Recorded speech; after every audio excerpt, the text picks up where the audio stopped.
क्या ये ऐसा वक्त नहीं है जब पूरे भारत को एक आवाज में बोलना चाहिए? ऐसा क्यों प्रतीत होता है कि विपक्ष इस बात से खुश नजर आता है कि भाई हम यहां फेल हो गए? साइप्रस को जब आप इतना छोटा और इनसिग्निफिकेंट कंट्री बता रहे हैं तो ऐसे में आपका पोस्ट भी उस पर आता है, आप अडानी को भी ले आते हैं। छोटे देश पे एक जवाब तो दे दीजिए। हमारी रिसर्च टीम ने इतनी मेहनत की है। साइप्रस का रिजोल्यूशन बता दीजिए जिसमें उसने पाकिस्तान को आतंकी देश बताया हो। मैं कह रहा हूं ना, मैं चुनौती देता हूं। दुबे जी, क्या आपको नहीं लगता है कि ये G7 और ये साइप्रस का दौरा भारत के नजरिए से वाकई पावर पंच है, जो उसका महत्व है हम बताते हैं। 23 साल तक अगर हमें इस दोस्ती की कीमत समझ में आ रही थी, 23 साल तक कोई भारतीय प्रधानमंत्री साइप्रस क्यों नहीं जाता है? अब सवाल है कि तुर्की पाकिस्तान के संबंधों की अगर आप देखें पूरी जो प्रतिक्रिया है, क्योंकि साइप्रस भूमध्य सागर और यूरोप तक पहुंचने के लिए अहम है।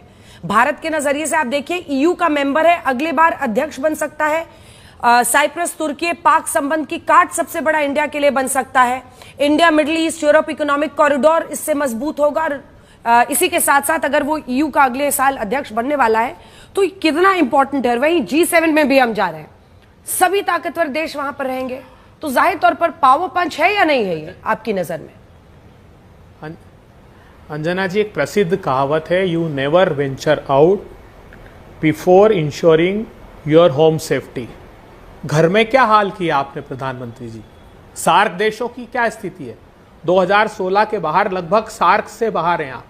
अभी 6 और 7 जुलाई को जो ब्रिक्स का सम्मेलन ब्राजील में होने वाला है, आप लोगों को यह बात समझ में आनी चाहिए कि वहां रशिया और चाइना पाकिस्तान के स्थायी सदस्यता की मांग करने वाला है। किस दुनिया में खोए हुए हैं आप? देखिए, इस जो एशिया पैसिफिक पूरा जो जियोपॉलिटिक्स है वो सिमट कर यहां क्यों आ गई? क्योंकि चीन के बढ़ते रवैये को देखते हुए अमेरिका उसको रोकना चाहता था। हाँ, बाइडेन एडमिनिस्ट्रेशन ने हमको इस कारण यहां पर, जैसे क्वाड की अभी बात कर रहे थे, क्वाड में हमको क्यों शामिल किया? क्योंकि इंडियन ओशन से 3.5 ट्रिलियन डॉलर का बिजनेस ट्रेड चाइना का होता है। वहां पर उसके खिलाफ हमको खड़ा करना चाहता था, लेकिन ट्रंप एडमिनिस्ट्रेशन ने 20 जनवरी 2025 के बाद हमको नकार दिया। अब पाकिस्तान, जो 3 बड़े विश्व के देश हैं, चाइना का, रशिया का और अमेरिका का, तीनों का खास बना हुआ है। हमारी परिस्थितियां क्या हो गई? आपको ऑपरेशन सिंदूर में आपको समझ आना चाहिए। अभी भी आप साइप्रस की बात कर रही हैं और टर्की की बात कर रही हैं। साइप्रस 9000 स्क्वायर किलोमीटर में बसा हुआ है और वो 7.8 लाख स्क्वायर किलोमीटर में टर्की है। उसकी पॉपुलेशन 9 करोड़ है, इसकी 12 लाख है। ये कंपैरिजन मत कीजिए। कंपैरिजन ये कीजिए कि आज हमारी स्थितियां क्या है। आज हमको जो ऑपरेशन सिंदूर के बाद हमारे पैरों के तले जमीन क्यों खसक गई? इसलिए खसक गई कि हमारी वॉर की प्रिपेयर्डनेस नहीं थी। इसलिए खसक गई कि जो चीन ने पाकिस्तान के साथ किया है। आप ये देखिए, 2019 के बाद से पाकिस्तान के साथ वो काराकोरम में संयुक्त युद्धाभ्यास कर रहा था। उसकी वेस्टर्न थिएटर कमांड में चीन के अधिकारियों का अरुणाचल प्रदेश की तरफ डिप्लॉय किया उसने, ताकि वो चाहता है कि वो चीन खुद युद्ध न लड़े और पाकिस्तान को अधिकार संपन्न करता रहे। ठीक है। J-10C और PL-15 क्या हुआ है पता है?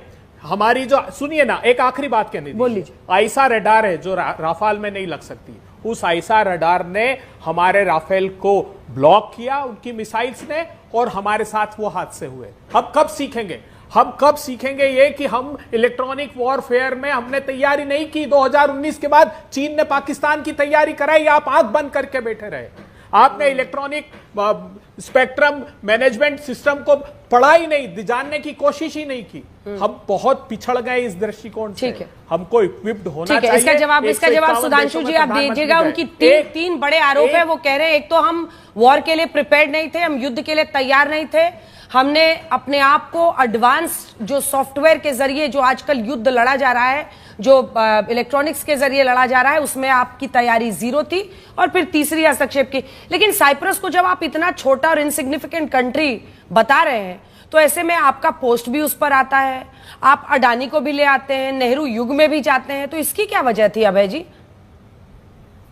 अंजना जी देखिए, ये बताने की जब कोशिश की जा रही ना कि प्रधानमंत्री की बड़ी सफलता, तो प्रधानमंत्री जी की 11 साल में जो असफलता है ना, प्रतिशोध की राजनीति की, सिर्फ इंडियन डायस्पोरा को विश्व भर में एड्रेस करके कांग्रेस को बदनाम किया गया। मैं पूछना चाहता हूं, विश्व का एक देश तो बता दीजिए आप। आसियान, एक सेकंड, आसियान अमेरिका ने बनाया, क्या स्थिति है आसियान की? एफटीए 2001 से फ्री ट्रेड एग्रीमेंट चाइना कर रहा है। ये जो जापान और साउथ कोरिया की बात कर रहे हैं वो तब इकोनॉमिकली इंक्लाइंड है। और अब ये कह रहे थे ना कि वो सारे, एक सेकंड, आखिरी बात, सिर्फ आखिरी बात, चाइना ने यूनाइटेड नेशंस में 193 कंट्रीज हैं शामिल, 151 के साथ रोड बेल्ट इनिशिएटिव पर काम कर रहा है, इकोनॉमिकली इंगेज किया जापान और साउथ कोरिया देश जैसे देशों को। ये क्या बात कर रहे हैं? क्वाड में हमारी स्थिति क्या है आने वाले वक्त में समझ में आ जाएगा ट्रंप एडमिनिस्ट्रेशन द्वारा आपको।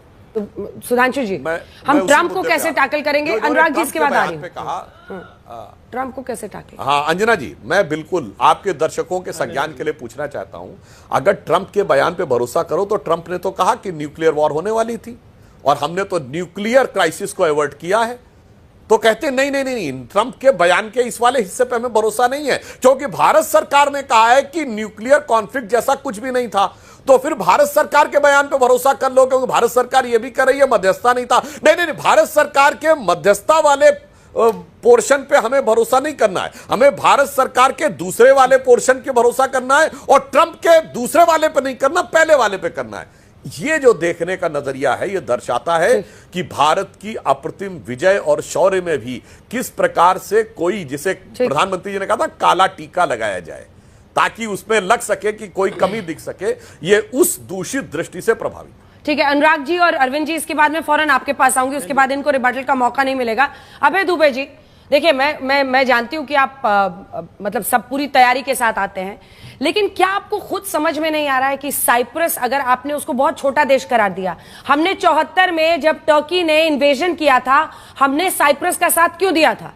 छोटा देश था तो क्यों दिया था? हम सिंपल सवाल पूछ रहे हैं, एक बार मैं आपके जरिए दिखाते हैं आपको। पूरा इतिहास तो पढ़ना जरूरी है ना कि लड़ाई क्या है, क्यों वो कश्मीर पर हमारा साथ देता है और हम क्यों साइप्रस का साथ देते हैं।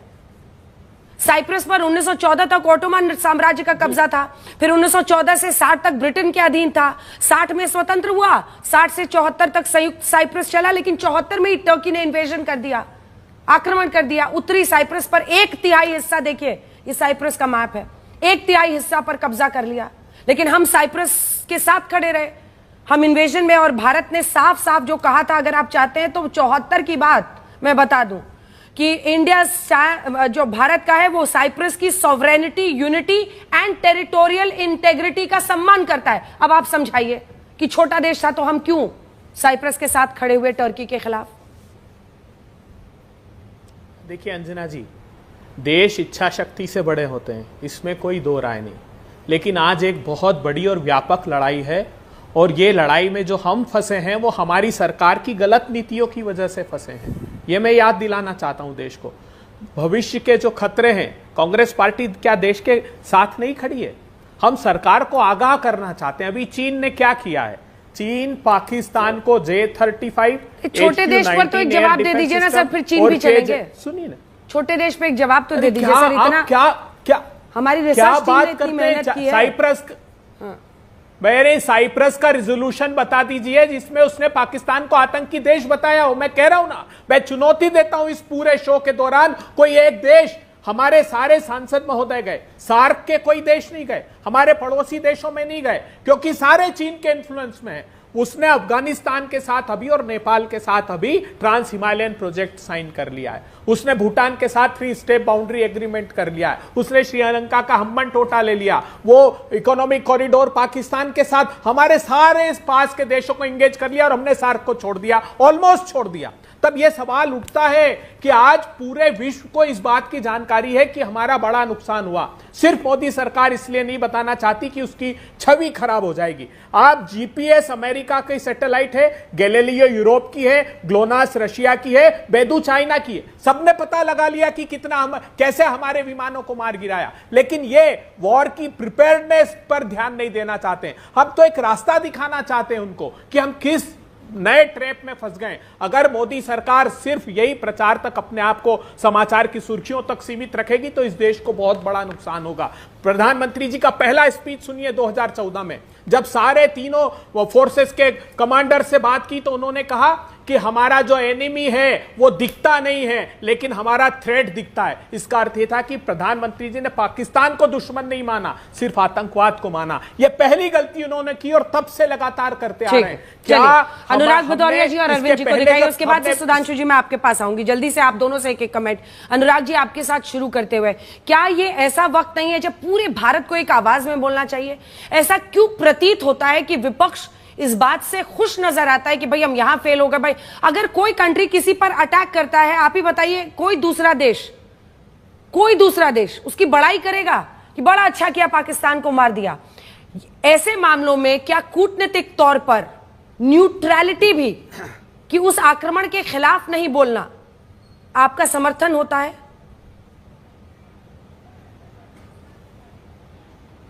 हम तो देश के साथ हमेशा खड़े रहे। जब पाकिस्तान ने और हमारे हिंदुस्तान का जिस तरह से वार हुआ तो क्या विपक्ष नहीं खड़ा था साथ में? क्या विपक्ष साथ नहीं था? विपक्ष तो पूरी तरह से साथ था और सरकार से कह रहा था आप आगे बढ़ो, हम आपके साथ हैं। लेकिन उसके बाद जब आप समीक्षा करेंगे तो आप पूछेंगे ना कि बुरे वक्त में तो दोस्त काम आते हैं ना। फिर दोस्त कहां थे जिनको दोस्त बताती थी भारतीय जनता पार्टी की? कूटनीति काम आनी चाहिए थी ना उस समय। तो ट्रंप साहब का तो अभी आपने 2 बार पूछा बीजेपी के प्रवक्ता से, तो ट्रंप ही नहीं बोल पा रहे हैं। वो कह रहे हैं पार्ट 1 देखो, पार्ट 2 देखो। अरे ट्रंप साहब का पार्ट 1 पार्ट 2 देखने की जरूरत नहीं है। उन्होंने साफ साफ बोला है कि हमने वार रुकवाया है ट्रेड की धमकी देके। एक बार नहीं 11-12 बार बोल चुके हैं। तो आप बोलिए ना ट्रंप साहब झूठ बोलते हैं, सरकार की तरफ से बयान जारी कर दीजिए कि ट्रंप झूठ बोलते हैं। दुनिया की बातें आपने बनाई, पार्ट 1 पार्ट 2 देखो। तो हम आपसे पूछना चाहते हैं, कनाडा से कब हमारे रिश्ते खराब अच्छे थे, आज तो रिश्ते कितने खराब है सोचिए आप। वो तो कभी कभी खालिस्तानी को भी सपोर्ट करने लगे। और अगर वो देशों की तो बात ही मत कीजिए, हमारे साथ ना श्रीलंका खड़ा है ना हमारे साथ। तो नेपाल मेरा साथ खड़ा होने वाला देश, वो आज हमारे साथ आंखें दिखाता है। सोचिए आप, चाइना तो हमारा दुश्मन है, पाकिस्तान तो हमारा दुश्मन है ही, उसके अगल बगल देश देख लो हमारे साथ कौन खड़ा है? बांग्लादेश, वो भी हम पे कभी बीच में रिश्ते ठीक ठाक हुए फिर आंखें तेरने लगा। अब बताइए कौन ऐसी कंट्री थी जब हमारा पाकिस्तान के साथ वॉर हुआ, कौन देश खुल के साथ आया? बस इतना बता दीजिए आप, जिसने खुल के समर्थन किया और अपनी पार्लियामेंट में उन्होंने रेजोल्यूशन पास किया कि पाकिस्तान आतंकवादी देश है, पाकिस्तान आतंक फैलाता है और जो पाकिस्तान कर रहा है वो गलत कर रहा है। कौन देश भारत के साथ खड़ा हुआ? कूटनीति तो यही देखी जाएगी, और कूटनीति कहां देखी जाएगी? और तो कूटनीति किसी चीज में देखनी जाएगी। आपका कौन सा देश आपके साथ काला धन वापस लाने में सहयोग कर रहा है, जरा बता दीजिए आप। रूस जो हमारे साथ होता था हमेशा से, वो तक पाकिस्तान की बात करने लग गया, वो तक पाकिस्तान में इन्वेस्ट करने की बात करने लग गया। जो रूस जिसको परंपरागत हमारे साथ हुआ करता था उसकी बात कर लीजिए आप दुनिया की बातें गिनाई आपने, टर्की की गिनाई, इजराइल की गिनाई, फिलिस्तीन की गिनाई, इतनी सारी बातें आपने गिनाई। मैं तो सिर्फ सीधा सा सवाल है, ट्रंप साहब क्या झूठ बोल रहे हैं? ये बयान क्यों नहीं करते? दूसरा, हमारे बुरे वक्त में कौन मेरा दोस्त था जो हमारे साथ खड़ा हुआ? कौन खड़ा हुआ बताइए, लिस्ट निकालिए। विपक्ष सत्ता के साथ तो खड़ा होगी क्योंकि देश हमारा सबका है। हाँ। वो कह रहे विपक्ष ने तो साथ दिया, लेकिन आपको इंटरनेशनली किसी ने लिस्ट निकालिए, कौन से देश ने साथ दिया? देखिए France, Germany, Italy, Japan, UK, US, Egypt, Saudi Arabia, Maldives, UAE, Bhutan, European Union की 27 कंट्री, ये लिस्ट है पूरी। ऐसे थोड़ी है। ये तो ये भी कह रहे थे कि G7 में बुलाया नहीं। ये तो ये क्या इन्होंने शोर मचा दिया कि G7 में मोदी जी को बुलाया नहीं गया। वहां के प्राइम मिनिस्टर का स्टेटमेंट क्या कहता है, जरा वो भी सुन लीजिए कि भारत जैसी आर्थिक महाशक्ति को G7 में होना जरूरी है। किसका बयान है? कनाडा के प्राइम मिनिस्टर का बयान है। देखिए, गुमराह करने को आप करते रहिए, लेकिन देश की जनता समझ रही है और पूरा विश्व समझ रहा है कि भारत जो है एक आर्थिक महाशक्ति है। और टारगेट भी फिक्स किया हुआ है कि 2047 में विश्व गुरु बनना है। उसी के लिए जो रोड मैप तैयार हो रहा है, उसी पे पिछले 11